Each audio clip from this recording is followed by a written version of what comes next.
first. Okay, they always make me Who are start. you first? So I'm Megan. I am operations director for the company. I'm originally from Pennsylvania, just outside of Philadelphia. I went to Penn State University and got my degree in international development and ended up going into the Peace Corps here in Panama and got to serve for 2 years here, learned a lot about Panamanian culture and tradition and the language, and ended up meeting these guys while I was here, moved to Boquete and joined the team. So now I handle a lot of logistics for the tours and go on tour along with Oscar and you guys. Cool. We are Retired in Panama Tours is our company. We're not here to sell you tours, although we obviously are going to self-promote ourselves because, hey, we got to make a living. But I came to Panama from Canada 10 years ago, just very much like you guys. I was looking for something different. I was a little younger. I wasn't ready to retire yet. I was only 47. So, but I did it the wrong way. And we're going to talk a lot about that today. And I took a lot of wrong advice from people that have no business giving advice. And I got in trouble after 3 months. I was in trouble with the person that was helping me out was apparently not so nice of a person. And I was out some money. I was out of vehicle and I was almost packed it in until I met this guy. Oscar, I just went around the town I was in and asked for referrals to owners of tour companies to say, hey, I need someone to help me out and get a driver's license, get a visa, all this stuff. And they all gave me the same person, Oscar. Within a year, we were in business together. And Oscar has been helping expats move here since 2009. I'll save that for your profile. But over the years, we ran local tour company. We've been helping expats move here on a private one-on-one basis. And 2017, we started planning our tour, group tour company, and we've been doing that since. So life is good here. I love Panama. I love the country, the people, and I love, for me, helping expats not to make mistakes I made is just, if I have to have a job, I really enjoy having that one. Well, first of all, I want to say thank you to each one of you to take the time to join us tonight. You guys are very kind. Give us the opportunity to give us all the information. My name is Oscar Peña, and I am originally from Cali, Colombia. I've been here in Panama for over 12 years, and I was living prior Panama in Costa Rica, working in a hotel industry for about 3 years and a half. So that kind of like was a big school for me.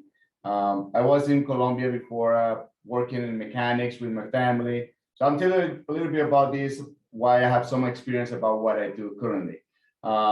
This has been a great journey when I decided to start offering services for a lot of expats. They were a little bit lost because even myself, that I'm a Spanish speaker and I am a neighbor of Panama nationality. So if some things were struggle for me, I couldn't even imagine how other people from other countries that were way different culture and a different language were struggling for basic things like getting a cell phone bill or a cable bill or lawyer recommendation, and also having the judgment to get the right people, not just anyone, but just the right person.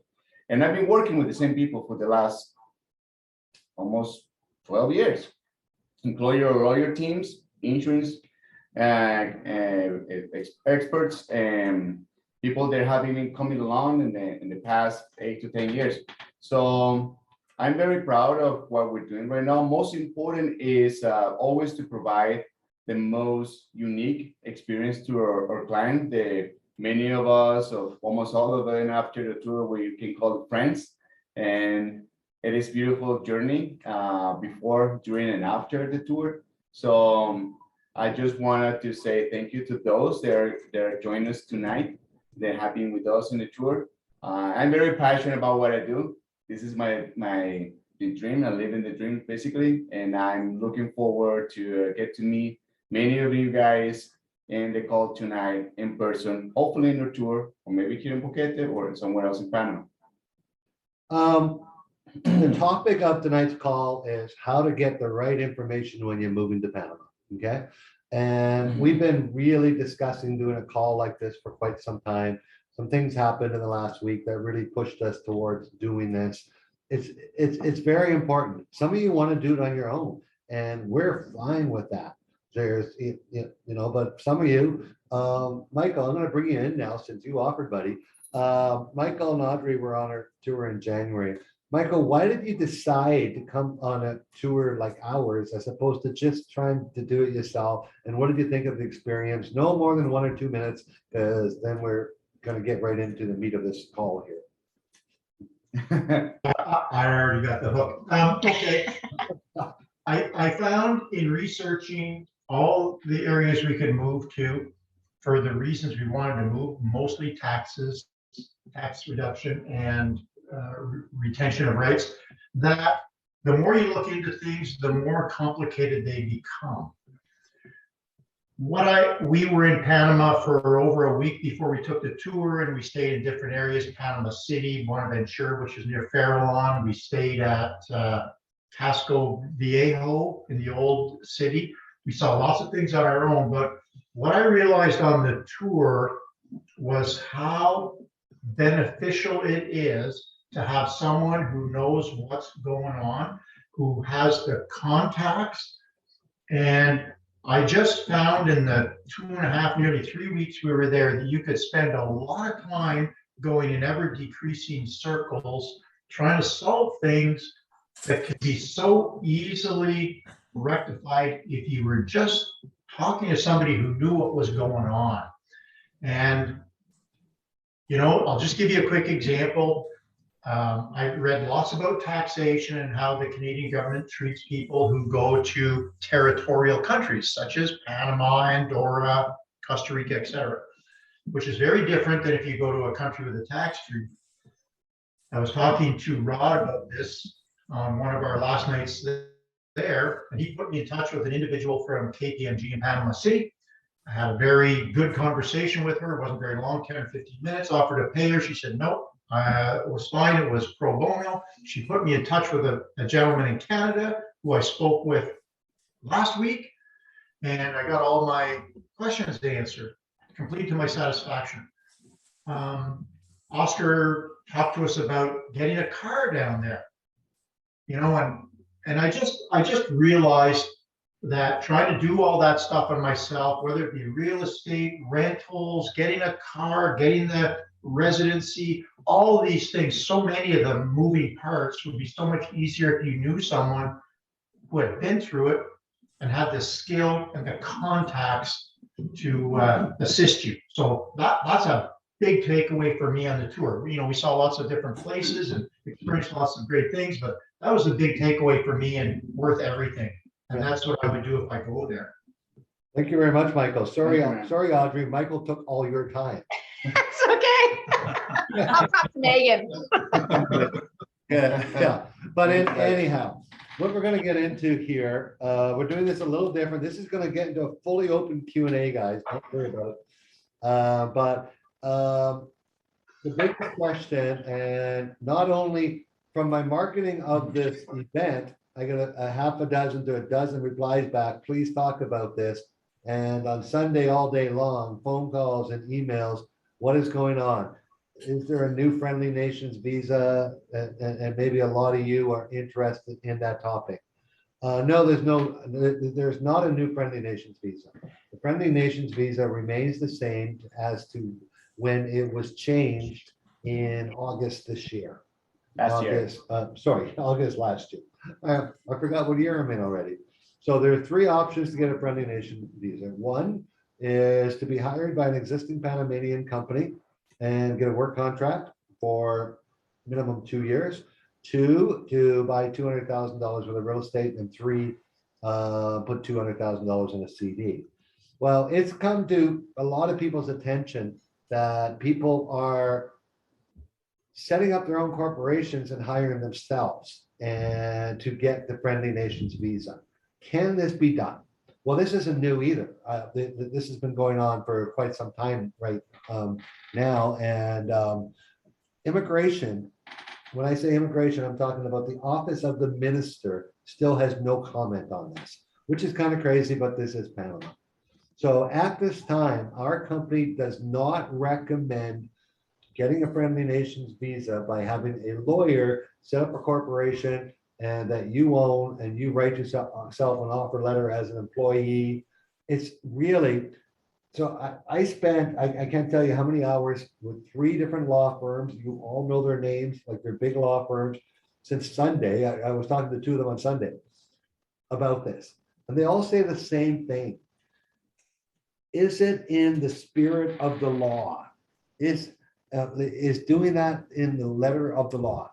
And that's what will determine, because here's the trick on a Friendly Nation visa. It's a 2-part visa. You have to actually apply twice. There are 2 legal fees. There are 2 Panamanian government fees. There's 2 of everything. One is at the beginning where, so if you find a lawyer to set up a corporation for you and write yourself a job offer and start paying yourself a salary, will that go through? Probably, because it's the temporary visa. It's the low guys at the bottom of the stick in immigration approving that stuff. Yeah, we got a corporation, we got a work letter, we have a salary, boom, approved. So you get your temporary visa. What happens 2 years from now when the process isn't even fully defined by the ministry? But what they have claimed that they're going to do is they're going to analyze the corporation to see that they're still legal, that they paid you 104 times, like 52 times, 26 pay periods, all that stuff, and that you've received that money, that you've paid Social Security. And is not someone going to get tipped off that you did an end round on what the spirit of the law was? The spirit of the law is for an existing Panamanian corporation in doing business in Panama, hiring foreigners because they're needed. And so that's why we, at this point, until we see something come from the office of the minister to say that this is okay, or this is okay in this situation, because we even have clients that have asked us, well, I already own a consulting business in the US. Can I move that business here? That business does $50,000 a year revenue. Can I move it to Panama and use that as my Friendly Nations? Seems like you should be able to, but it's going to depend on immigration 2 years down the road when you do the final visa on whether or not they're going to allow you to be working for yourself. You're basically self-employed. The visa specifically says in the untranslated version, it's an employment visa with the work visa. It's not a self-employed visa, which is Panama's got other visas for starting a business here, but none of them are cheap. And we feel the people's pain. Megan and I both came through Friendly Nations visa. Oscar came through a different visa that was available at his time. And Megan and I, we probably wouldn't be here today. I didn't have $200,000 in 2010 to get a visa. Megan probably has that. She's loaded. But, that's why Oscar's, still with her. The Peace Corps made me a lot of money. Yeah. All the Peace Corps salary, 200 a month, whatever you're making. But we wouldn't be here without the old Friendly Nations visa. So we are working, honestly, you will find that we're 100% honest and transparent. And if we can find a way that we can say, and the lawyers we use guarantee your visa, money back guaranteed, whatever you pay them. If you don't get the visa, so they're really going to be reluctant to, if we can't get a definition out of immigration. And can you do this for $5,000? That's the big one, folks. Honestly, if you decide to do this, I'm going to warn you, because I know some of you are going to go ahead. Are several lawyers that are doing this, some big ones too. If you decide to do this, I'm going to show you what it's actually going to cost you. So I'm just going to share my screen. That's screen one, right? Mm-hmm. Yeah. Okay, this is screen one. Let me blow this up so you all can see it if you happen to be on a phone. Again, we don't currently recommend, nor will we refer you to a lawyer. You have to find one yourself. Let's say a lawyer quotes you, I'm gonna get you your provisional visa and your work permit for $5,000. Fine, dandy. Every year, a company has to pay these expenses. $300 corporate filing, $250 resident agent fee. Out of $1,000 salary, that's the minimum you're allowed to pay according to. Canada tax. You can see that who it is on this side.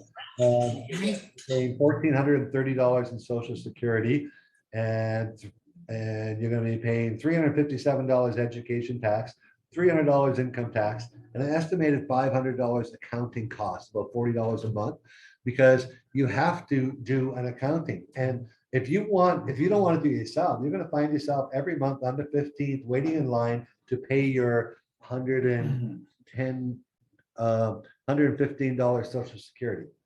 But you can't do it online. Sorry. Okay. You used to, you can pay your year-end tax, but you wouldn't know how to file tax yourself. I'm not even including your annual tax filing. And it doesn't matter whether you have an online business or an offline, your work visa here and your work letter, you're the manager for the company. So you still got to pay a bit of tax on that. So you got to pay that each year. So that's a total of $3,000 annual cost. And then the permanent visa 2 years later is going to cost you another $3,000. So you're looking at a $14,000 cost to get this visa. That's for one. Add another $3,000 for that if you're a couple. So it really isn't that you can get a visa for $5,000 thing. I'm sorry, and this is the part that Oscar and I'm sorry I'm doing all the talking, Oscar, but we've talked for hours about this. There are many relocation companies in Panama, okay? Not many. There's half a dozen of us now. And just in the last year, 1, 2, 3 new ones, one Panama City, Coronado, and here. I thought I saw beans there yesterday. I'm gonna be fine. Okay, we're gonna keep them in check. We believe the industry needs to be totally transparent and be totally honest and upfront with people. And if you're not, we'll call you out, because integrity is it for us. We don't charge people for information. We charge you for our time. If, like Michael, when they come down and I help them move the dogs, yeah, they're going to pay for that. And if Oscar buys a car, yes, they're going to pay for that. But if he needs a lead of what I feel is the #1 international tax accountant in Panama to deal with Canadians, I'm going to give him that information. That's not hidden information. If someone on this call wants to know where I can get health insurance in my 60s for $100 a month, I'm going to give you that information. That's public information. I'm not going to guide you somewhere where you have to buy something to get that information. So that's what I mean by transparency and integrity. We have, as you know, there's 2 big companies, us and another one. Honestly, if you take both either of our tours, you're going to get the information you need to move to Panama. So I'm not sitting here cutting down the other guy. Okay, they've been around 10 years, but I just don't like it when people try to charge money for information that's already on their website or our website. Yeah. That's the thing. And this Friendly Nations, there's nothing new. There's not a new visa created. It's been done. People have been doing this for several months. They've been doing it very quietly. And because it's not in the spirit of the law, most lawyers think. So if you're going to want to go for the Friendly Nations visa like this, you're going to have to call quite a few lawyers to get one to help you. So, and you guys also, there's one huge important goal and mission in our company, like Rant said, transparency is extremely key, because there is a huge responsibility in this business that we do. Why is a huge responsibility? Because depending on information we give you, or any other in this business, can appear to make your life easy in the beginning, but down the road, it's not going to be like that. Yeah. Like this, going forward with a kind of visa like this, is like, appear to be, it's like when you buy something that is appear to be cheap, but then down the road, you buy 3 times the actually what it costs. This is one example of that. The Yeah. truth is that we just don't know yet. Yeah, We don't know and we yet. just don't know. 3 years ago, under the old Friendly Nations visa, there was a lawyer, I don't know, one of our lawyers told me this whole story, that was reselling, with using the same corporation to do multiple Friendly Nations visa. And the actual visa person was in on it, and no one could figure out how they were doing Friendly Nations visas for $3,000. And he did over 100 of them. Some guy, and it doesn't say in the law, you can't use the same corporation for more than one person, it doesn't say, but that's not the spirit of the law. So that term is used a lot in Spanish. How do you say that? That's not the spirit of the law. La ley. Okay, that's the word they were using. El espíritu de la ley. So all 100 of those people got their visas revoked and they had to start over again, and the lawyer got banned from immigration. Now, is something like that going to happen with this? Until we can say to you with certainly, no, you're good to go, we can't help you go that way. Yeah. And again, on this call, this is going to be open Q&A, I promise, in 5 minutes. I just want to run through some Facebook. Drives me nuts every day. We don't have the time or the manpower to sit and answer questions, because it would have to be one of us, because it's got to be someone who's got years worth of knowledge here. But there's so many people get in trouble on Facebook, and we get the calls, and we have to try to help them fix it. Yeah. We certainly don't make a living off of that. We don't even get paid for it. But I'm going to quickly go, how do you get in trouble on Facebook?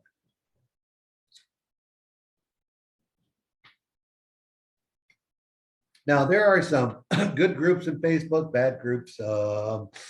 It's just crazy. This guy's asking, I've redacted the names. I'm on a tight budget, $2,500. I'm looking for a furnished apartment, 800. He's totally in line here. Medium-sized dog, not a problem. So, and there's just some guys that just answer horribly. You're in a tight money, how will you afford? You need $200,000 in real estate, blah, blah, blah. You can't just move to Panama. You must qualify for the visa. And then this guy says, do not invest in agriculture. Great advice that guy got from that group.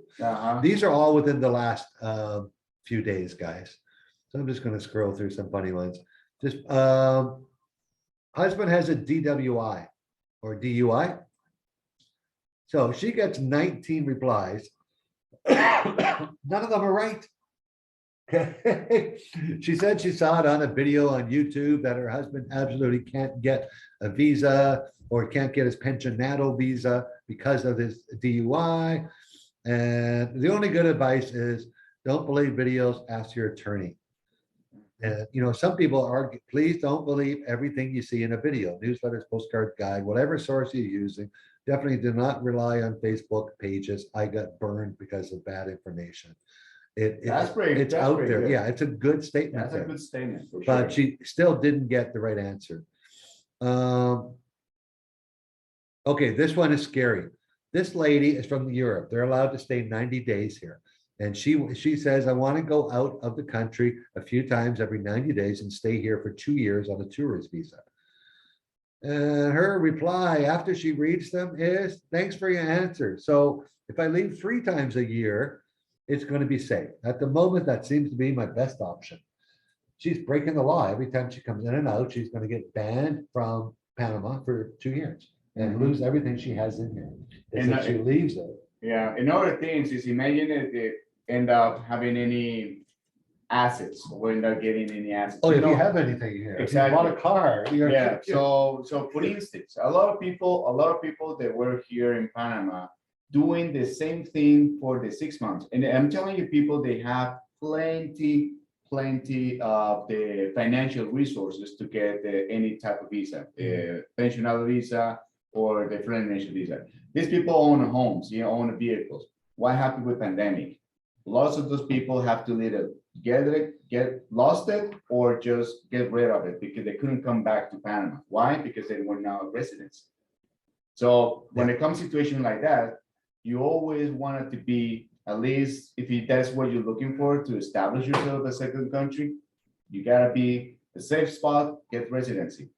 orders, but like every 30 days.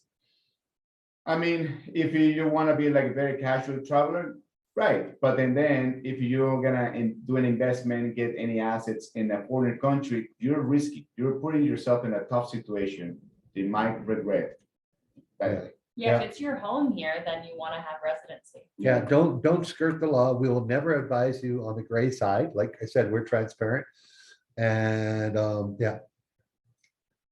Okay, this is about what we talked about already, so we don't really need to talk about that one. Oh, this happens all the time, folks. People go to Facebook because they got a bad lawyer. And chances are they found that lawyer in Facebook. I'm sorry to tell you guys, Facebook's not a safe place. It's full of trolls.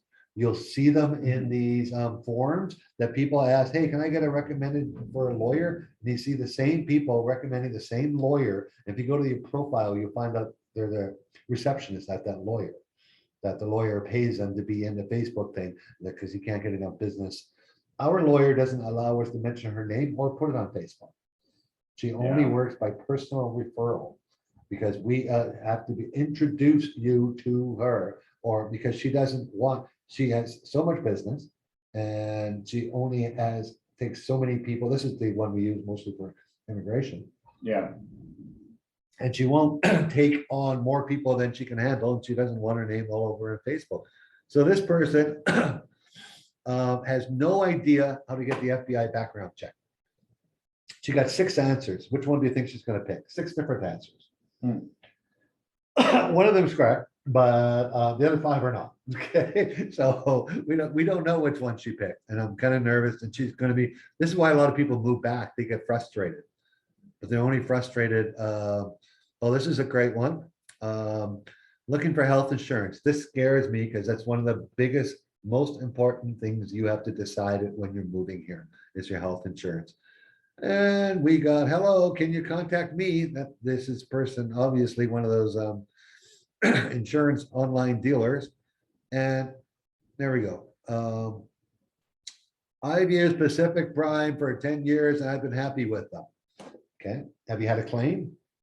Like the guy doesn't say anyone. That doesn't mean you're getting a recommendation from one person for one insurance place. That's, you shouldn't even look at that.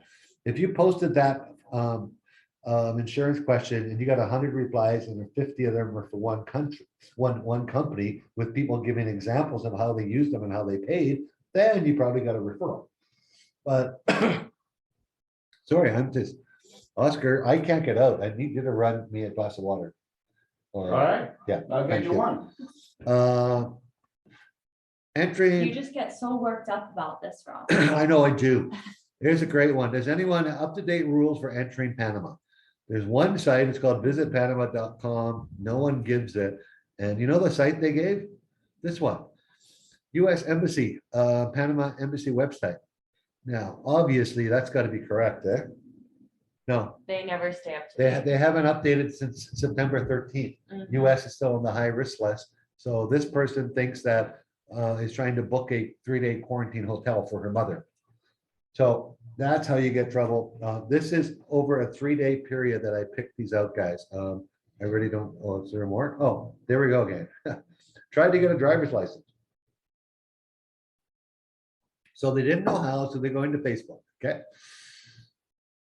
They got one answer partially right, but wrong.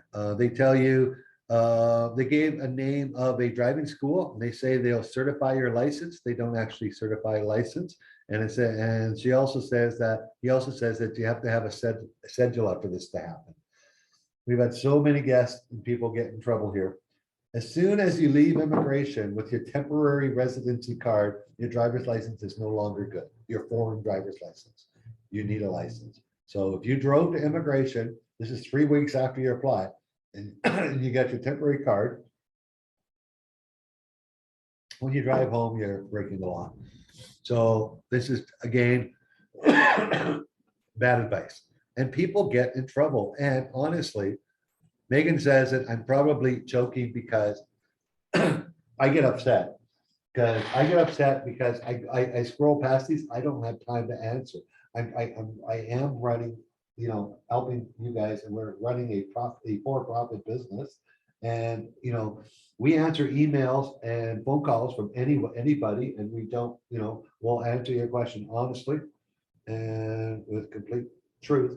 But you won't see us with a big presence on Facebook answering people's problems because it's just too much of it, I'm sure. And it's not worth it trying to argue with all of the other people commenting. Yeah, exactly. It just turns into an argument. No, you're wrong. No, you're right. Yeah, it's a lot of people try to get a minute of fame sometimes by saying what people want to hear or want to read. Or something that they did years ago. Or something that was 10 years ago, because there is a lot of information out there that was done 10 years ago. And even in some guides out online there. So there's not like really accuracy. So we advise to every single person, regardless use our services or not, to always be careful and use the sources of information that are out there. Yeah. Really good lawyers are out there. Insurance company, immigration, the law is out there. So it's not like a secret to be hidden, unless it's something that is gonna force you to do the monkey business in a way. Talk to relocation experts like ourselves. Talk to people who have lived here 10 years. Many of these people on Facebook are people that don't even live here, and they're answering questions and giving advice. Yeah. They say, no, somebody told me, or oh no, I answered this because I saw on Facebook or on YouTube. Yeah. So you gotta be careful with that. Ooh. Anyways, that is our rant of the day. We usually don't go that long with rants. So there's two ways to answer questions here. One, type it in the chat and we'll go through all the questions. Number two, unmute yourself and ask. So who's going to ask the first question? Hello, I would like to ask a question. Sure, go ahead. Richard McDonald from Texas. And I have an unusual situation here. I have visited Panama many times. I had a pensionado and I have my cedula, but because of COVID, I was unable to return to Panama within the 2-year requirement. And I'm wondering now what I might have to do to get that reversed or be able to come back to Panama. I'm a little bit afraid to come because I'm afraid of what I might have to do to get back in the US, or if I'm going to run into those problems as well. But the main problem is the cedula and getting into Panama. Yeah. Well, your immigration has expired. Unfortunately, if you would have known, there's a way to extend it to 5 years before, but you have to do it before it expires. It's a $400 fee with a lawyer, and then it gets extended, but you're probably past that because it's already expired. Now, there was a certain amount of months that they gave at COVID, which they're still handing out for people coming back. So it really all depends, Richard, on what month it expired. Are you still in contact with your attorney that you got the pensionado with? I contacted her several months ago and told her the situation. I'm having trouble with my Banismo bank account, and she said she couldn't do much for me there. And she said getting the cedula back was not really a big problem, but I didn't really go into detail about that with her. But I would love to be able to come back, and I'm wondering, do I show my cedula when I come to the airport, or should I probably contact my attorney and get something taken care of before that? Well, it all depends on immigration, because when they scan your passport, if you are permanent residency, it does show, and they might ask it. But if your residency has already been taken off the computer, it won't show. So you just don't know. But I would definitely try immediately to see what your lawyer, like there is a way to get you reinstated. I just don't know what the fines and penalties are going to be. And there will be 7 months or something like that, a leniency that you will get because of the time that everything was shut down for COVID. Yeah, so the best thing you can do is just get that straight with your lawyer and then come down to Panama so you can, because with the banking, you definitely has to be in person to make it secure. So I noticed. Yeah, the bank, if you don't use it every 3 months, they close it down and you got to appear in person. Yep. You don't need money, don't worry about that. It's still there. But they just require activity once every 3 months. Yes, I know. I've gone through that with them for several years, but it seemed like at the time it was necessary, and while we were staying down there, it certainly was necessary. But Well, I appreciate that information, and I will probably, I don't know when you think it was 7 months or so that if I contacted them, they might, there would be, could be renewed from that because of COVID? You can get it back, but like their problem is if they're gonna fine you for several months or so, the cedula is, is your cedula expired? Well, no, it's still, my question, I didn't ask the attorney that, but my understanding was you had to come back every 2 years to be, keep it in force. And then I thought that was on the pensionado and maybe the cedula was different. Well, the cedula is a card that has an expiry date, but if your it's linked to your residency. Well, now my cedula has not expired on the date on it. Okay. But I have not been there in the 2-year requirement, if that's a requirement for that. Yeah, it is. Yeah, every visa you can't be out for more than 2 years, but if your cedula isn't expired, there are ways to renew your residency with, Yeah. I think, a fine and Yeah. pay. I'm sure there's get a way around with some penalty or some fee. I cannot think it's gonna be really a huge amount. So the best thing is just get that straight quote from your lawyer. If you need the recommendation, feel free to send us an email and we can get you to facilitate for you. Okay. Well, I do appreciate that information. I certainly enjoy listening to y'all, and I'm ready to come back to Panama. We really enjoyed Boquete. We really enjoyed it. Thank you, Richard. Thank Perfect. you for your time and for supporting us. Well, thank you for your time. Hi, gang. Hey, Mandy. How you guys doing? Wonderful. Unbelievable. Hey, well, you probably saw my question at the beginning. I have Lourdes coordinate, I shouldn't say names, our wonderful attorney coordinated everything. I have my permanent residency visa, got it in January and also picked up, she got us an appointment at the embassy. So my question is mainly for Oscar. I'm coming down at the end of March to hopefully find a place to rent. I better find a place to rent. And I'll be needing a car in the next couple months. How long of a lead time do you need, Oscar? What else do I need to prep you with? Let's assume I'm going to try and buy something in, say, May. Well, I have done cars in 1 day. It all depends. It's about having clear one kind of vehicle, the budget, and if in a specific brand, just like specific things. And prior to that, if you can give me some information, I can give you some suggestions, recommendations, because sometimes I have been told, okay, I want to get this car because it's unrealistic. Sometimes people still thinking the price that you can get here versus the price you can get back in the States or the month. So once you can give me that information, you can send me an email or send us an email. And once I have that information, I got the job in 1 to 2 days tops. Oh, okay. Well, that's super. Because when I'm in March, I'm hoping to get my license then. We're coordinating that. And you do handle used cars as well as new. Is that correct, Nell? Yeah, I just handle just used cars because brand new Okay.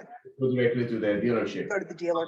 Then Okay. a week, it'll be plenty time for me because with the vehicles, you need to be ready with the money here in Panama, your bank. Yeah. And once you have that, cars can be like, you'll see the car in 2 days. If if you have line up quick enough, they can be sold. So sometimes Okay. may not, but based on my experience, it has to be probably in a period of time, no more than a week prior. I go to get the car, do the inspection and do the final purchase. But definitely Okay. a couple weeks with our schedule. Oh, yeah. Oh, no, I understand. That's kind of why I was asking. So yeah, that's good. I'll give you plenty of heads up. I have very good ideas. I'm kind of a car buff. So not that I'm looking for anything too fancy, but I'll give you the details in terms of what's important to me and what the budget is. And then I'm buying a WRX brand new next year. So you can come with the dealership to me on that. Very good. Just shoot me a WhatsApp message. Thank you so much. You're very welcome. For those of you guys that are interested in that conversation, it's one of the services we provide. Buying your first car in Panama can be a real tedious experience. You don't know how the system works, insurance and titles and title transfers and and you don't know how to make sure, there's no such thing as a Carfax in Panama. Now you No, guys know what Carfax is. So they don't have that. So you need a guy that knows that that serial number has not been ripped off. And, so we offer a service that you show us what you want. Oscar goes typically to Panama City because that's where most of the cars are. That's yeah, half of the population of the country are within those, 100 square miles. And he starts emailing you back or WhatsApping you, messaging you back and forth, different cars. You pick the one you like, he negotiates, gets it, and gets the title transferred and drives it to you. yeah. Or if you feel comfortable, you want to see and test it yourself, I just will be there to assist to make sure everything is good. Sometimes you see a lot of good deals, a lot of people, and I have personal experience, they have seen really good deals. Not everything that shines is gold. You know that, right? Yeah. So a lot of times I will go to the city and see the car that supposedly is like, wow, this is so good for such a good price. Turns out to be a scam many times. Or cars that have been rebuilt in North America has been total loss and they import it here and they try to sell it like they never happened. So that's one thing they have to always watch out for that. Yeah, it's crazy. Okay, any other, before we go to the chat, Megan's organizing them all, any other questions that people have that want to ask? I have a question. This is Tim Hebb from Los Angeles. I don't know if you can see me and hear me. Do we have audio and video? Yep, you're good, Tim. Great. Okay, good. Just wanted to make sure. First of all, I wanted to thank Rod very much for, I emailed you, Rod, about 3 weeks ago when I was Oh, you froze. I think my first 7 to 10 days. And you referred me to Martha, I can't pronounce her last name, but from Inside Panama Management. Litovich. Yeah. Okay, I'll take your word for it. Anyway, because I asked you about, who I could talk to about finding a place to stay for a little bit longer. And she was great. Through Martha, I have secured a month-long rental starting in March. I think it's around the March 20th. And so I'm going to be back soon. And I've done a lot of traveling, just a little bit of context here. I've done a lot of traveling in the last 2 years internationally. And I have to say, and I never thought seriously about moving anywhere else, even though I've been to Portugal and Spain several times. And it crossed my mind, this might be a nice place to be, but Panama is the first place I've been that really, really interested me, really intrigued me in that way. So I'm coming back to check it out. And I just wanted to say thank you for that referral. Martha was great. I've been extremely impressed with the quality of your guys' advice just from this short video conference. And I definitely want to work with you guys again. I'm not sure that I have an interest in the tour because I felt such an affinity for the Pacific coast. And I kind of have an idea what it might be like on the Caribbean side and in the mountains from having traveled to Belize and Costa Rica last year. And I just feel a lot more comfortable being from Los Angeles with the West Coast and the weather and the climate and so forth there. So I think that's where I kind of want to focus if I develop a further interest in moving to Panama. Right. But I do have one specific question if I have a little more time. Yeah. I'm considering renting a car when I get there in March for a month. And obviously I've been exposed to the costs of third-party insurance in Panama from renting cars at typical rental places. And it's not pretty. And on the other hand, I've read that the cost of insuring a private car that you own is much cheaper than it is in the US, as opposed to the third-party insurance. Is there somewhere I should look to find a rental car for about a month or even less? I may not need it the whole time I'm there, but Yeah, what would you guys advise? guys, his car rental from the majors that you all know at the airport would be more than his oceanfront condo rent. For a Yeah. month. Right. Right. right, They want 14, right. 15 lower. It's crazy. There are some private guys though. There's a In few in the Panama Coronado City area. and in Coronado, Coronado. yeah. And in Valley Motors is in Coronado, and they'll probably be 30% less than that, Yeah. Value Motors. There's Um, another guy, what's his name? Yeah, Coronado Cars. Coronado Cars, yes. Yeah, this Coronado Cars right there. I've checked out Coronado Cars already, and I haven't been able to get a response Yeah, from them. They have a website and they have a quote engine on the website, which doesn't come up with anything. And I wrote directly to the owner, I think, and asked him what's going on, and have heard nothing back from him yet. So you said Value was the other one other option? Yeah, but one. Value car rentals? This is a tip for everyone in Latin America. Learn how to use WhatsApp. Yeah. And if there's an 8-digit number on the website, it's a cell phone, they'll have WhatsApp. Get a hold of them in WhatsApp. Okay, okay. People don't answer emails here. They don't answer voicemails. It's just not gonna happen. WhatsApp and Instagram. Use, Some people just Yeah. now using it. Right. Yeah. Yeah. All So- right. Can you just reprise the name of the first company that you mentioned? Was it Value? yes, VALUE? yeah, they have a full website, Value Motors Coronado, I think it's called. Okay, okay. All right, thanks. I appreciate that. Yeah. And you will definitely be hearing from me again. Yeah. If Michelle, not before March, probably in March. okay, Tim's Good. recognized that really what this call is about. No, I did not charge Tim. I didn't know that Martha found him anything. I had no idea. But people ask why, how can he do that for free? Well, this here, I don't expect every one of you to come on a tour. We don't do enough tours to hold you all. But this is like lead generation for us. If I can give Tim advice, if I can give Charles some advice and Alicia some advice, someone's gonna come on our tour, right? Yeah. And We'll- that's how our tours stay full, because we help people whenever they need it, and then people hear about it and tours book up. I always believe the best way to work in a work, at least in my years of profession, is always work in good faith and always do what is right And help somebody and else. help somebody else. Yeah. And things will always come around. Yeah. And I've been doing the same thing for years and I got no complaints with life. Okay, Megan, what do you think? Should we just sum up? We questions? should Are they get getting into the full? chat a little bit. Yeah, let's get into the chat. Only 100 questions there, looks like. So we'll take our first question, which is from B Van. What is availability and cost of an independent living facility that also has assisted living or memory care connected so as to provide a continuum of care? Yeah. Well, we're gonna get into that a little bit. B. We're gonna call you B because that's what your Zoom says.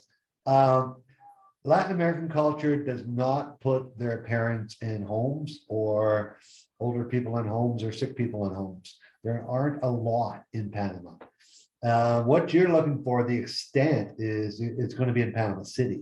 Yeah. Here in Cherokee Province, there's only one what you could classify old folks home.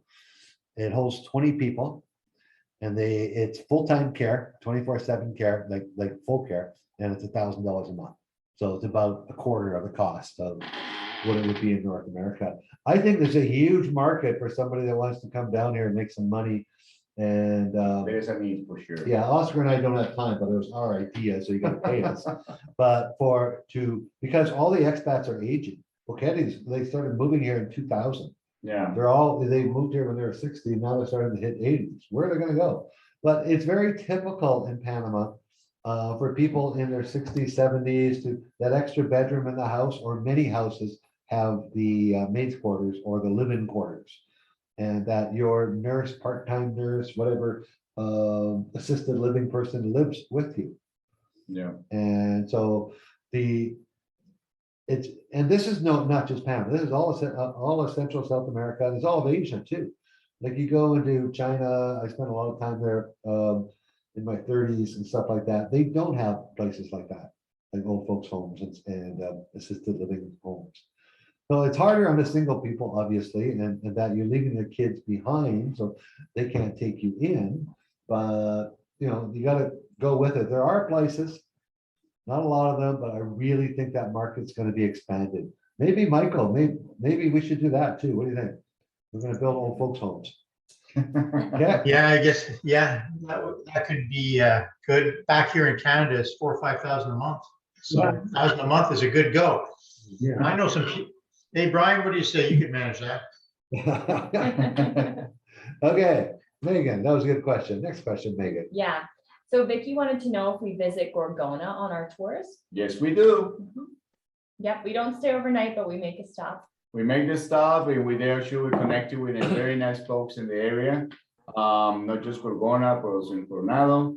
And it's, yeah, that's part of our tour and you get to see it and experience a little bit for sure. So we also had That's great. Thank you. Very welcome. We also had a couple questions in the chat, which we didn't touch on when we were talking about visa options. So what do we recommend for families or young people who are still working? What is their best option?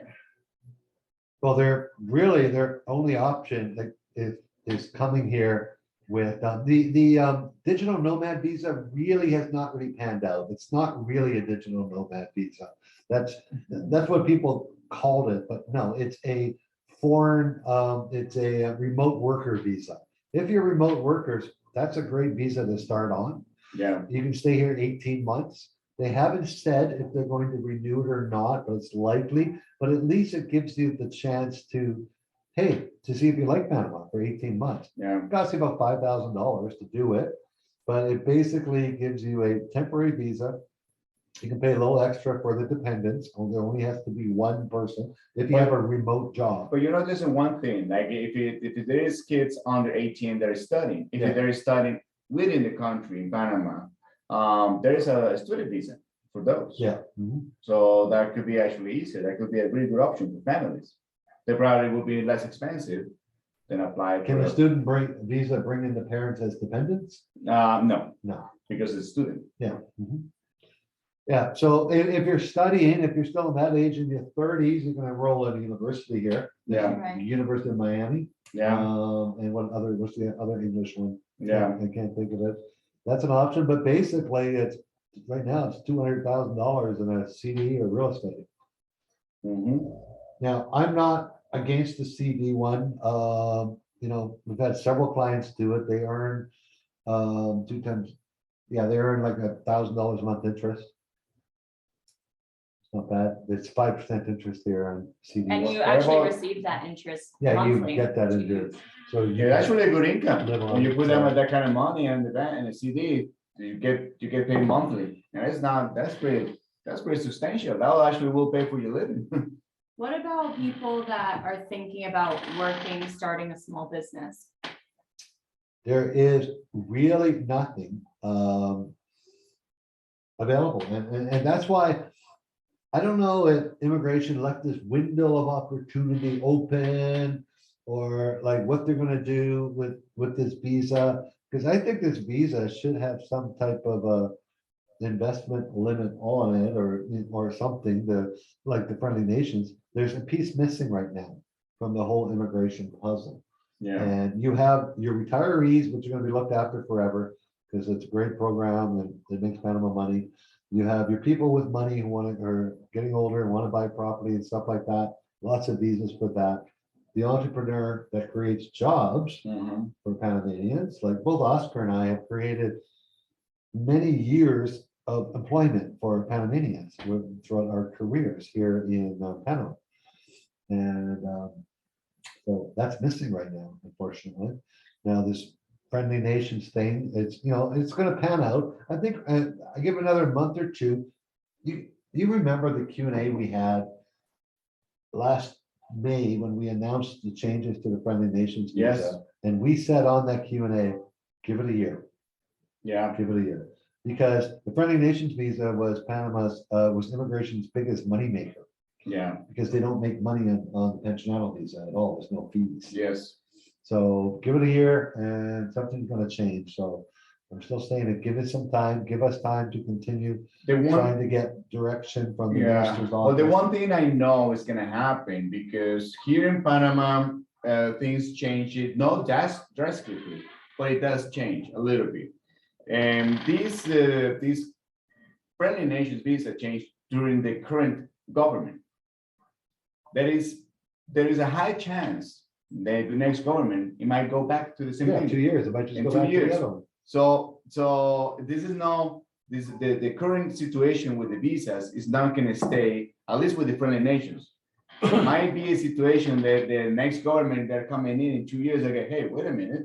Well, we're missing like a extra people coming in and the lawyers kind of like not getting the job that they used to get, so they might back up, or might they make make it a little more flexible, Flexible. the options. Maybe the investment will be a lot less, because in the end, why now could be an investment, I'm just speculating right now, of course, but what if the investment that will be in a $200,000 property, but maybe 100, Yeah. or maybe an 80. I don't know, it's reasonable. Yeah, things are gonna change. So for the families, and we're getting that a lot, guys. A lot of families want to move here. You're gonna either have to use your savings and one of those $200,000 options. You can, for the mortgage, get a mortgage in a bank, but you're looking at about an 8-month process. And you're still gonna need $40,000 down, Yeah, 2 times 3 is, yeah, yeah, 30% down. yeah. So things right now, it might be look a little complicated for some of the people that want to come down here on the friendly nations, but it's still very accessible for other situations. For those that wanted to do a career here, there's the student study visa, and that one is very straightforward. The lawyer can do it. I think you're even applying with the same school. It will be done too. Right.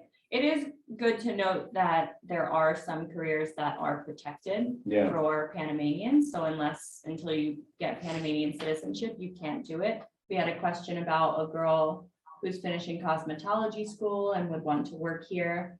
I'm pretty sure I know hairdresser is a protected profession here. Yes. I'm not sure about doing makeup. It depends. If it's something specific that you do that is not done here, potentially, or can work like under the assessment, perhaps, for a big company, that can be the one. You can still own a hairdresser shop. You can and still own it, hire, yeah. You know, and you hire Panamanians. There is a list. You can Google Panama protected professions. It's not really that many. I think it's 35 Yeah. on the list. It's on our website in one of my articles. I can't remember, but yeah, All right. it's mostly the professionals and hairdressers. Well, they are professionals. Yes. Of course, the one that did mine today wasn't. But it was only $5. It's $5. Inflation is everywhere, guys. I moved to Panama. It cost $3 for a haircut. Today I paid $5, and that's before tip. That was, I paid 10 the other day. Well, I have more hair than you. Well, Yeah. yeah, that's obviously it. All right, so we have another question from Vicky. She said she read about an international driving permit that she can obtain from AAA in the US. Is that valid for driving in Panama? No, No. it's not. It's not. All- It is. Yeah, all an international driving permit is your driver's license translated into English. So when you get pulled over, you can show that. They're still gonna ask for your driver's license. It's not a driving permit itself. Yeah, It's just helps the police understand what your driver's license actually says. yeah, So you still need your driver's license. Your driver's license as a tourist is good here for 30 days. yeah. And that's until you get your temporary residency and then you need a Panama. There's 2 ways to get a Panama driver's license. The easiest way is getting authenticated by your embassy. But unfortunately, if you're a US citizen, you're looking at a 2-3 month waiting list for an appointment. If you're a Canadian, you can go next week. So our embassy is better than yours. And then the other way is to actually take the driving test. And you just go to a driving school, sign up. You don't actually have to go to school. And you take a written test, a little parking lot test, and they take your, and give you a license. They offer it in English.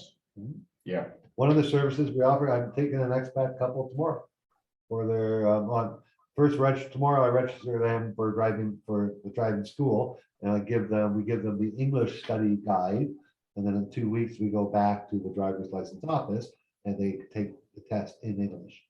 Yeah, of course, no one at the office speaks English, No. so you might need Hmm. some. help you there. And none of the signs are English. You're going by the sign that says bridge out, like really, like, you know, but I passed my test in English or don't. You're supposed to know that.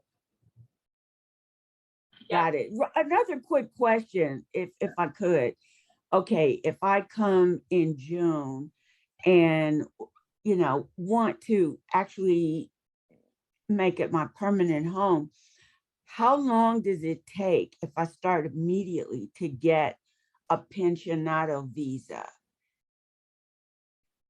Oh, it take, well, So I know I've got 180 days to be in the country legally. So if you How put long? all your paperwork together, you can get an appointment pretty quick with your lawyer. And then you go in with your application, you get your temporary residency card right away. right away. Then Okay, you'll have the multi-entry stamp in your visa, so you can come and go. And then within 6 months from there, and your passport. And then within 6 months, you'll have your permanent card. Usually it's before 6 months, depending on your lawyer. Yeah. so do I have to leave after 180 days? No, If you you'll- have you'll be done. no, Okay, And if the permanent card takes longer, they just extend your temporary card. yes. So it's not gotcha. an issue if Yeah. they got backed up, so, yeah. Thanks. You're very welcome. We did have a question of what is the pensionado visa and how much time are you required to stay in Panama? Well, that's simple, 1 minute. No, every 2 years. The pensionado visa is anyone receiving a pension from it has to be a real pension. It cannot be annuities, it's not RSPs or IRA money. It's a pension from a government, public sector, or major company. It's very, very easy. From a smaller company, it can still be done, it just takes more paperwork. But it's gotta be $1,000 or more for a single, $1,250 for a couple per month. And you get a visa, and your cost is under $3,000 for everything. And it's permanent, can never be taken away. You get to share in the same discounts Panamanians share in, as far as discounts on restaurants, airlines, power bills, there's about 30 discounts. Hotels, Yeah, hotels. fly, And air tickets. to keep your visa, you have to enter Panama once, get a stamp on your passport once every 2 years. Now, if you want to have health insurance in Panama, you would want to be here for at least 6 months out of the year. Yeah. But Very, very but basic. to maintain residency, just visit once every 2 years, that's all. Okay, next question. Okay. So about age with insurance programs from Jeanette. Is there still an age limit of 70 to get in with the health insurance programs here? Do they require proof of vaccination? I'm assuming that's referring to COVID. Well, actually,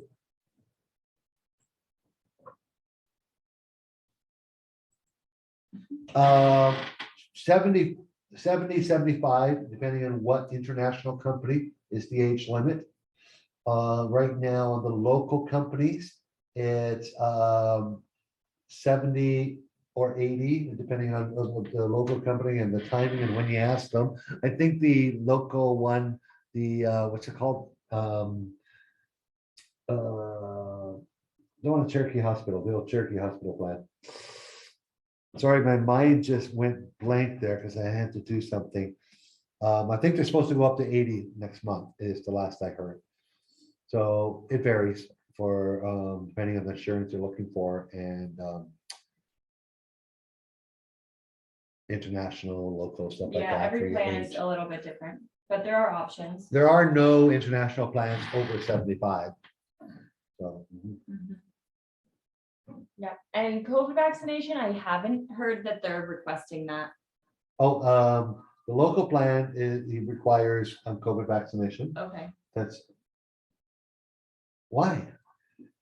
I Why don't can't know. I think We of the were name of the just- plan, people? You guys want to see? Get on Do it. we want to get into health insurance for a second here? Since maybe we can, Yes, please. okay, maybe we can answer a bunch of the questions. So just let me find a document and bring it up. Because I've we been were using that just folder a lot. in with Magda talking about map free and worldwide Yeah, and map free worldwide did not they have, weren't nope, they required. did not require. Healthcare, there we go, family medical care. I can't believe I couldn't remember that name. Isn't Kind that of a silly? generic name. Yeah, I know. So we have two types of insurance available in Panama. And one is international insurance. And that is typically no or extremely low deductible and no copay. Oscar and I have two different plans. Oscar's in his 40s. You don't even want to know his rate. I'm 57 and I pay $158 a month, going up to $225 when I turn 60. And it's a international plan. I pay zero deductible and zero copay. So, but I pay for my own doctor's visits, which are $12, my own lab tests, which are $15 to $20. But anything hospitalized, surgeries, emergencies, aftercare, all that stuff is 100% paid. It works internationally, and it's a $50, $5,000 deductible internationally. So that's basically how international plans work. Now, if you're in your 60s, you're going to be paying like $250, $300 a month. If you're in your 70s, you're going to be paying $400 or $500 a month for that type of a plan. Not 53 a month. I just saw the transcription. Then the other plan is, I'm bringing up on my screen here.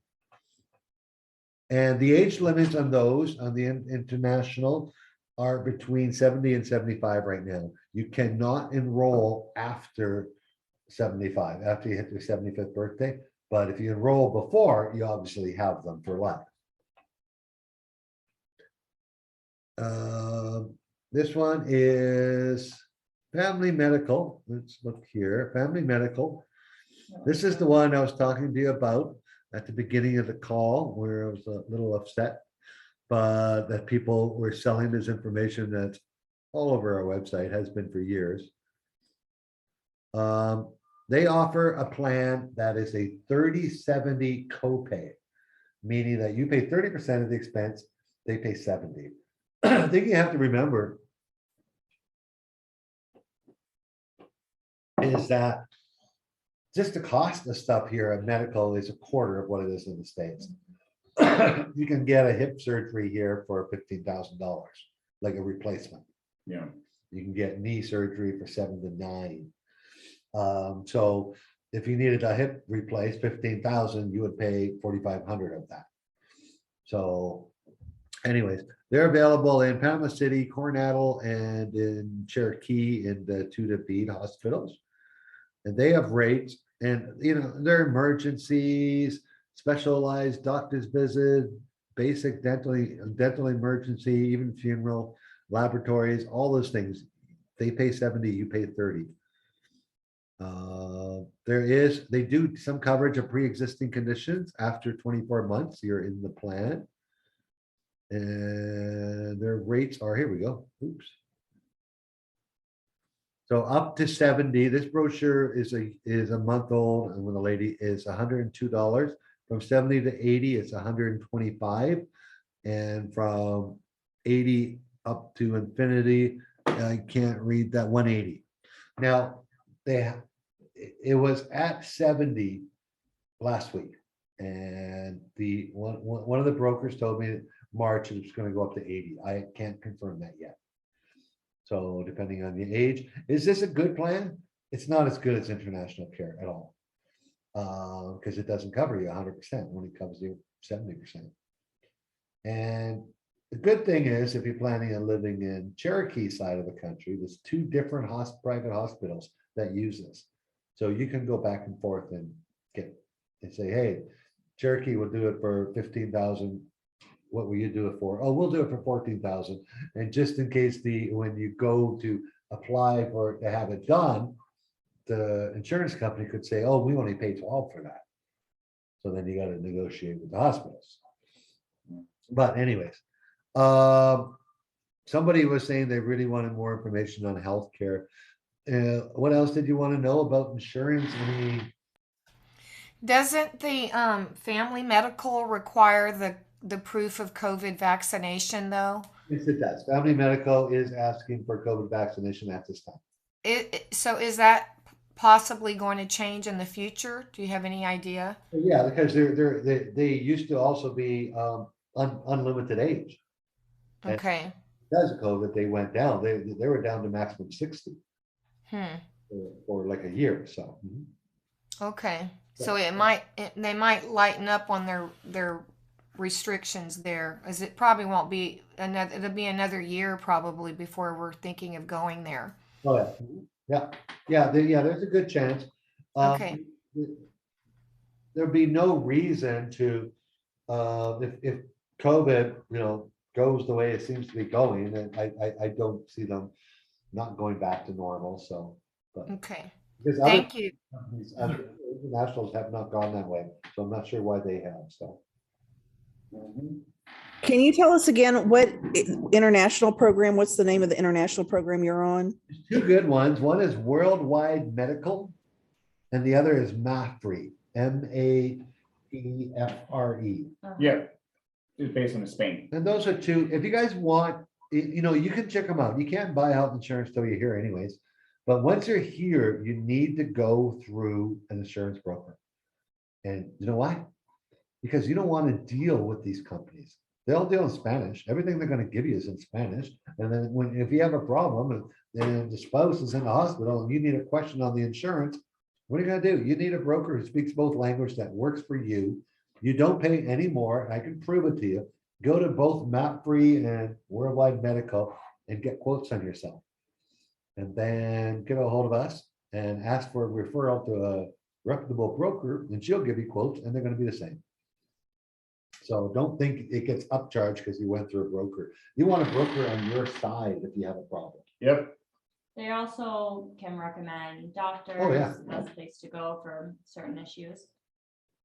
And this is information, again, for free.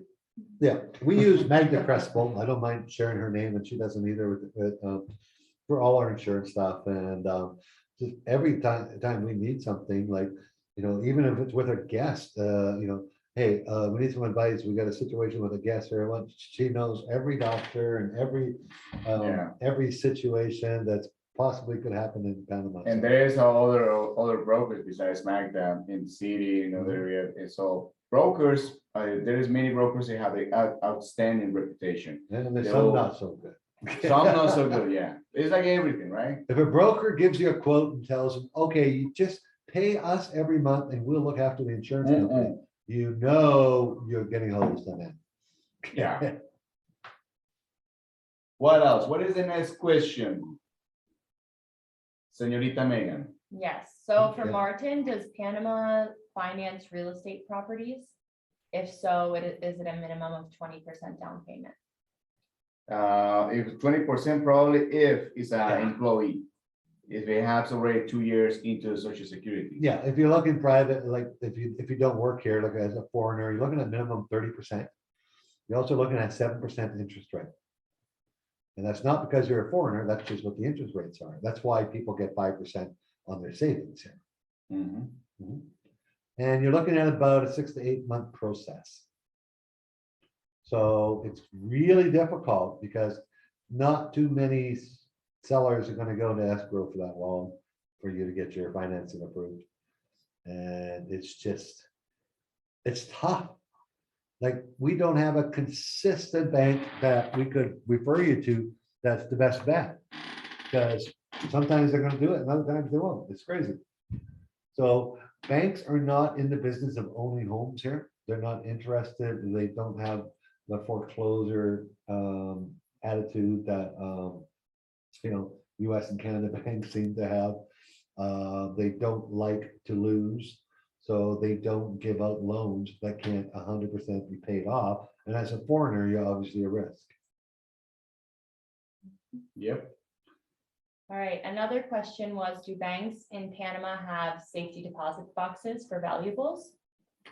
Typically, no. There's one bank in Boquete out of the 6 that has about 12 boxes, I think it is.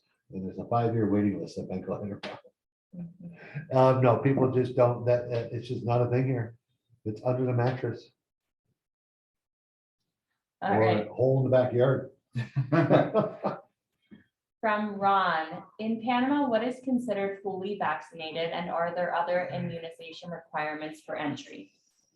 Well, recently the fully vaccination is with the third. Yeah, with the booster, With the based booster. on the WHO recommendation. Yeah. So 6 months after your second shot, you need a booster that's fully vaccinated. Yeah, There's no other vaccines required to enter Panama. no yellow fever is required to come into Panama. No, that's the only one that's like it was 10 It years ago. was That was a lot. over, even before that. There's still some old recommendations on the US Embassy Oh my website. God, they but- were- Yeah, a lot of outdated information. Like I got here in 2009. No yellow fever, even though first time I passed through Panama back in 2006, they were saying that, yeah, I need to get the yellow fever vaccine, which you got it. Got to the airport, They don't don't- even No. bother to ask me for I don't that. know, on the US website, they make your trip, like which one is it, the CDC one or the US website for travelers, they make your trip to Panama look like you're gonna have these giant helicopter-sized mosquitoes on you Yeah. and danger Like everywhere. and- Yeah, like the no, malaria that's- shots, they force you to get the malaria pills, Yeah, yeah. which will get you sick badly. And I mean, if you're not coming to do like some really, I don't know, Unless you're going to the to Darien the Darien jungle. jungle, and if you You're good. probably have allergies, if you go Yeah, there we into don't the have jungle, malaria. yeah, you might need that, and maybe yellow fever too. But if you're gonna be just in a normal areas in the country, like Panama, Chiriquí, Los Santos, like the most dangerous thing you can get is dengue, which is treatable. Yeah, dengue fever or something. Dengue fever, that's it, but that's nothing, nothing that can be solved easily with the prompt treatment. We had a question for Mike, but I think he went off, Okay. but maybe we can share his contact for Vicky. Yeah. Looking for a rental. What's that? Actually, I guess that would be Martha. Well, Vicky, we can share it to you directly, actually, Martha's contact for that. Oh, Mike, yeah, Mike, Martha's husband was just on here, but For Vicky a will need rental to. in Yeah. Ocean View. Oh, Mhm. gee, Okay, Yeah, I'll share with you, Martha. you remember to do that? I don't have to write that down. Yes. Okay. All right. Thanks. I couldn't remember the name of the company. Yeah, no problem. All right. Yeah, Um, Megan will get that to you. Mhm. It's Martha from the company that we use out there is Inside Panama Property Rentals for people interested. Martha owns that and they have about, I don't know, she has herself manages about 75 properties in the Cornell area, but they got stuff in New Gorgona and San Carlos. Yeah, she managed very well all that area, Gorgona, San Carlos, and Coronado. I think you might have some Vista Mar and other Yeah, areas. stand up gal. So, She's your gal, she is your person. Mhm. okay, anyone want to ask a question that's on, We have a question. yes, who's we? My mom and I go, I'll let her go first. I have a question. I'm a permanent resident right now, and my passport is going to expire in September of this year. What do I need to do to get a new passport? Where's your passport from? Which country? United States. Mailboxes, etc. Where are you located? I'm in Cherokee. Cherokee, Los Agarros, yeah. Los Agarobos. Okay, I think is Boquete the only one with mailboxes, etc. office, or is there and one? in David, there David? is No, one. no, the B that does two, but I don't know if they do passports. However, But here in Boquete, they do They do, US yeah. passport renewals through the US Embassy, but uh-huh. and they get it done within 8 weeks. So I just did it last year. Highly, and- highly recommended to come to Boquete and go to mailboxes here. Okay. Okay, off the paperwork and give them your passport, and Mhm. I think it was like $120 fee. And then okay. they called me and said they have my new passport. Yeah, Yeah. the only Pretty thing, simple. yeah, the only thing they require is a certificate check or a management check from a bank. Okay, You to the embassy or the office they work with, and Okay. in mailboxes, they take the photos they require, so it's everything is done. oh, wow. Oh, wow, that easy. Oh, yeah, that easy, yeah. Wow, okay, so I got time. But I mean, I can start on that early though, right? Yes, Yeah. yeah, you can start early, Yeah, but yeah, take a trip up here. Have you been up to Boquete? Yes, I Yeah, know there. give us a shout and take us for coffee, whatever you want. I'll show you. I'll walk you there. How about that? Where are you guys located up in Boquete? Uh, Where you at? We're, Do you have an office? Alto Boquete, yeah. Alto, yeah. Excuse me? We're in Alto Boquete. Alto Boquete. Okay. Thank you so much. That's easy. Good. I hope your answer for me is that easy. Let's see. So I have my, after you're talking about the Friendly Nations, I'm kind of like, oh my gosh. So I started the process of getting my Friendly Nations prior to August when they changed to the 200,000 buying property. Yeah. And started my business, but I haven't done anything with it. I have a corporation in theory, right? But I haven't done anything with it. And so with the changes, I believe they changed it to it's really hard to close a corporation or resign from it or whatever case may be. So what would you advise that I do? At this point, I might as well just keep it. I might as well just do something with it at this point. Now, it costs you 350 and 300 and 250, $650 a year to keep it. My lawyer just said 450.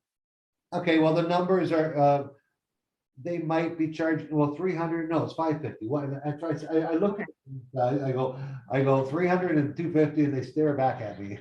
Because you're the corporation expert. Yeah. It's $300 is for the, it's called Tasa Unica, and that is Right. annual filing tax fee. And then the lawyer charges a resident agent fee, which is Right. $250. It looks like they're only charging you $150 for it. Sometimes they do that on non-active companies. So yeah, so it costs you that, but it costs you, did he tell you what it costs to close?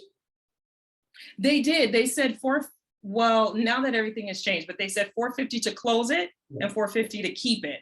Yeah, it costs you as much to close it, but don't. Exactly. If you decide to keep it open, then you're gonna have to close it sometime because you really don't need it.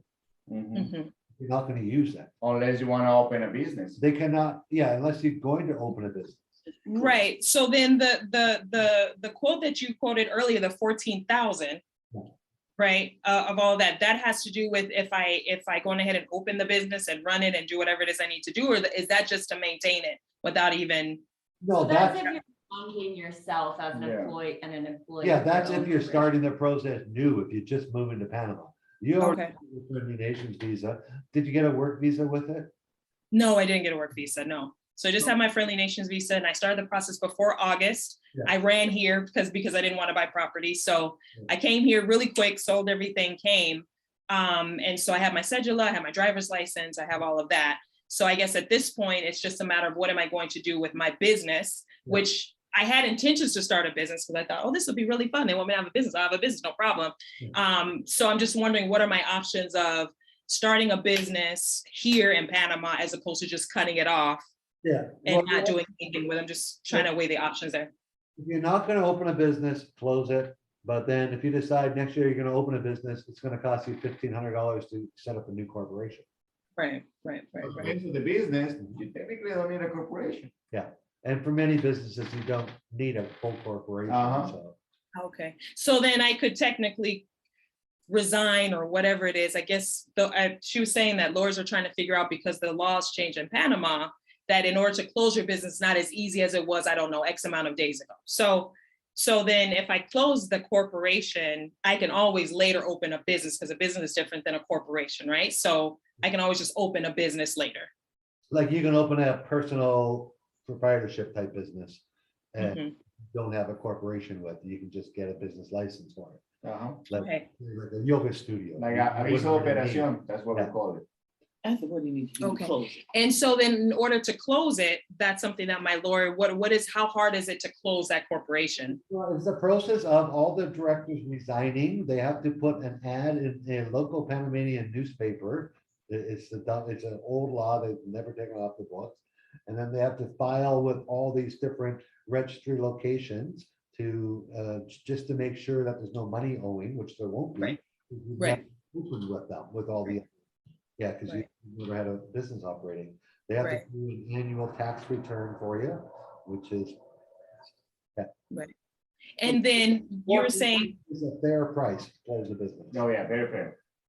right, of course. And then you said in 2 years will be reevaluated again, immigration or migration will Say, okay, it's been. Nothing for you. You are under, you're grandfathered in under the old visa. Okay. None of what we talked today affects you. You have your visa for life. You're lucky. I knew I liked you guys. I knew from them. I knew it. Some told me they're gonna tell me what I want to hear. Okay, awesome. That's probably the only thing. Oh, last thing, the embassy, to get a driver's license, you were saying, I know it's a long wait for the embassy. I just took my driving test, so I didn't want to wait for the embassy, so I took my driver's test. But my friends are from Canada. You said it's easier for Canadians to get their driver's license certified? They can just pop by the embassy. It's in Tower Americas, Torre America. Like in Towers, yeah. Torre de En las Américas. Torre de las Américas and Punta Pacifica, right across from Multiplaza. Yeah, right near Multiplaza Mall is the Canadian Embassy. They can just go up there, bring copies of their passports, of their license, all that stuff. Just if they're not. So they can actually just show up, not have to get an appointment online? Or they can just phone them in the morning. They're open 9 to 1 every day. And just say, hey, I want to come by. Make sure The embassy. there. Okay. And then if they're not staying right in Panama City, if they're staying somewhere else, the embassy will courier to you wherever you are. Okay. So you don't have to stay there for days. Because it's taking people about 4 days right now.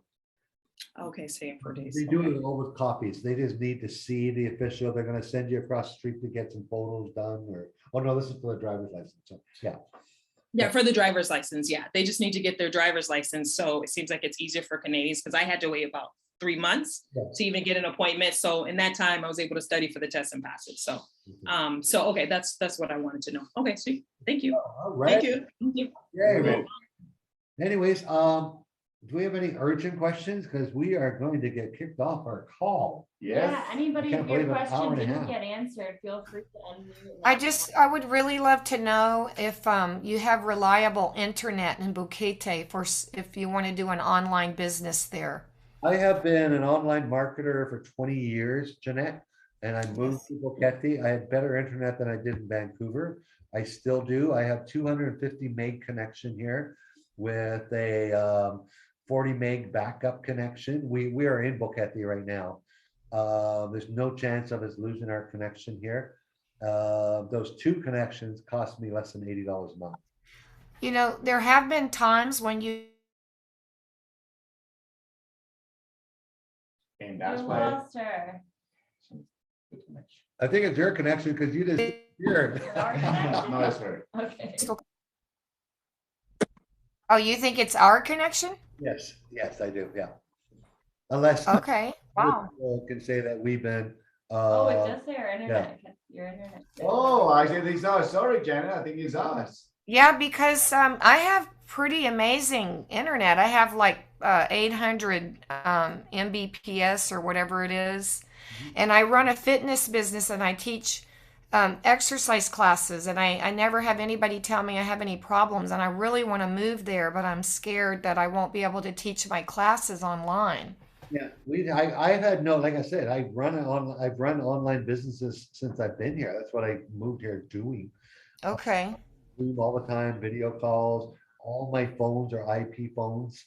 Yeah. Mhm. There is some They don't have glitches problem. sometimes, but that's If why you're we running suggest. an online business, you'll want a power backup and a Wi-Fi backup. Yeah, I got Okay.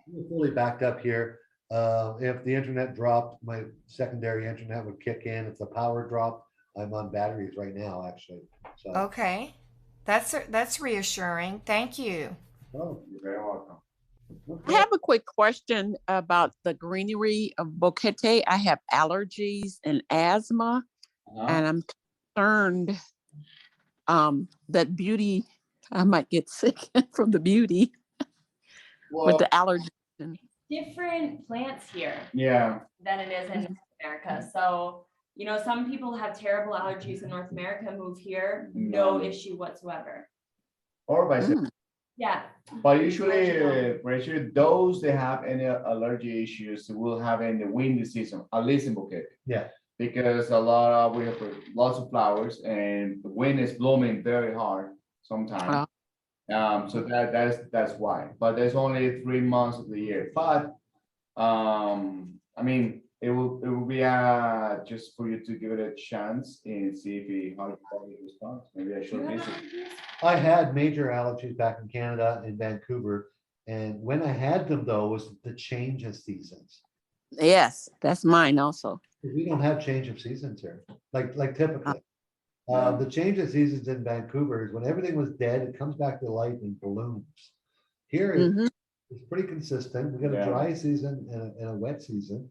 So I have not taken allergy medicine since I've lived here in 10 years. Oh, wow. Yes, in the real windy season, the dust gets my eyes all going and stuff like that. Yeah, But but there's protection. So not pollen, not much pollen. not much pollen that I notice. Like it's just, like pollen was a major problem for me back in Vancouver. Hmm. So would you suggest I come in the rainy season first? Yeah, don't come in the dry season because there's not a lot of, everything's not blooming like crazy. So April, May, June, the start of the rainy season. Yeah. Would be your best, example of that. Yes. Oh, to start in the rainy season, to come in the rainy season first.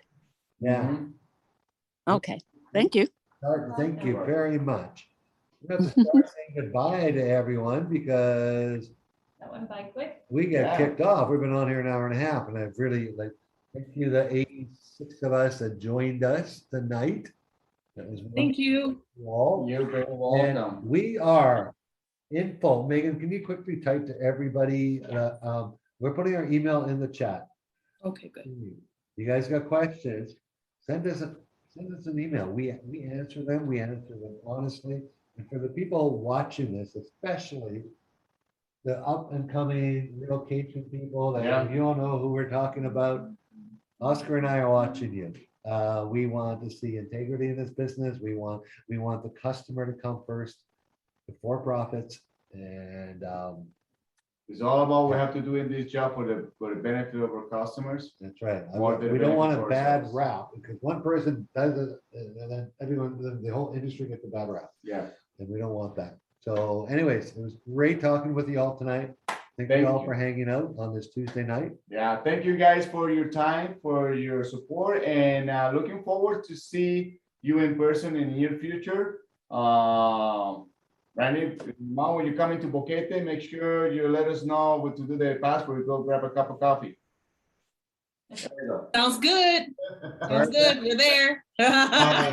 Take care. Thank you so much, guys. That was awesome. Thank you very much. much. Thank you for your time. Yeah. Bye-bye. And don't forget to book a tour. That's what we're here for. We're trying to make a living. Just kidding. Exactly. Book a tour. Yes, yes, yes, yes. Yeah. Thank you. Everybody.